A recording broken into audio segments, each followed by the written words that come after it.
Hello, this is Sam Philosopher, just signing in again. Another week and this topic, which is the topic of the resurrection. I think this topic is very important. It's up there with the topic of the Godhead, if not in the same part. No, it has the same importance as the topic of the Godhead. And I cannot stress out after analyzing the significance of this topic. I cannot stress out how important it is, and you're gonna see why after I explain it to you. I'm gonna break it down in three parts, so it won't be so condensed because there's a lot to cover. I'm gonna present in a court style fashion. First is the admission, then it's the proof, then it's the repercussion. We're gonna this week is gonna start with the admission.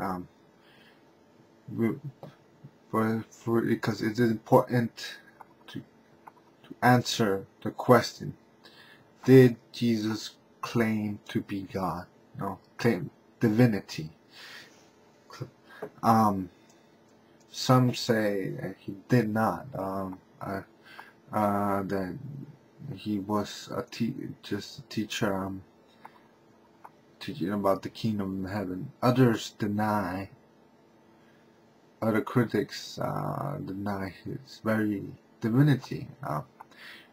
You see the Da Vinci Code and the Gnostic Gospels of Thomas and other Mary Magdalene represent Jesus as this ordinary man, but that's not the topic. But the topic is there a biblical foundation to support that Jesus did in fact claim to be God?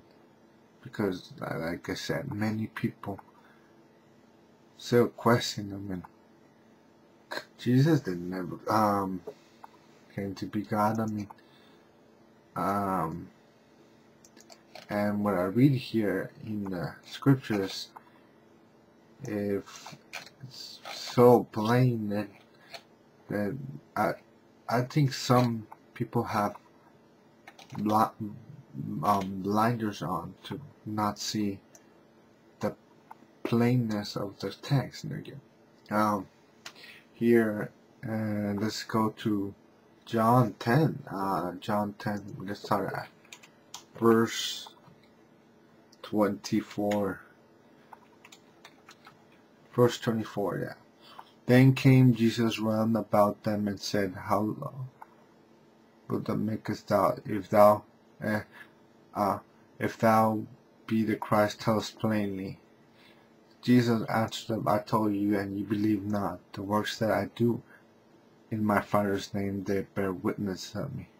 But ye believe not, because ye are not my sheep. And as I say unto you, my sheep hear my voice, and I know them, and they follow me, and I give them eternal life, and they shall never perish, neither shall any man pluck them out of my hand.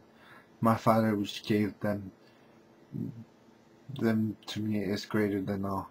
No man is able to pluck from my Father's hand. And I and my Father are one. Then the Jews took up the stones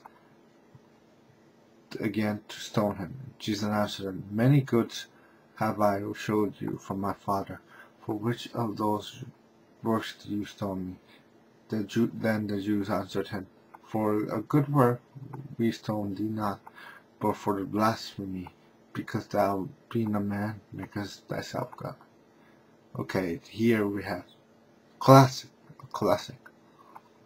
example. Okay, the Jews, the princes, the Pharisees, just ask him plainly, I mean, told them stop and stop being, stop leaving them in suspense. No, tell us plain, just tell us already. Are you the Christ? Are you the Messiah? Are you the ones who are supposed to come? And he gives Jesus like a shocked response, like, because he said, didn't you see what I've been doing? Like referring to, he already knew, they knew the scriptures that the Messiah would be perform make miracles, bring healing to the broken, and he was shocked that they didn't get the clue. But after that, he pulled no potion. He pulled no punches. He just told them plainly, flat out, I am the Father of one. I mean, you cannot get more clear, more straight than that. No, Jesus was a straight talker, and he just went right down to business, and he said it, and they understood it. Saying and according to law, they had to stone him because it was blasphemy. And how could a man claim to be God? It was a bold statement. I mean, it's not like today. Some idiot can say, I am God, and just say, oh, he's a cookhead. No, this was serious stuff. No, you couldn't just say, I am God, and people will say, oh, he's a cookhead.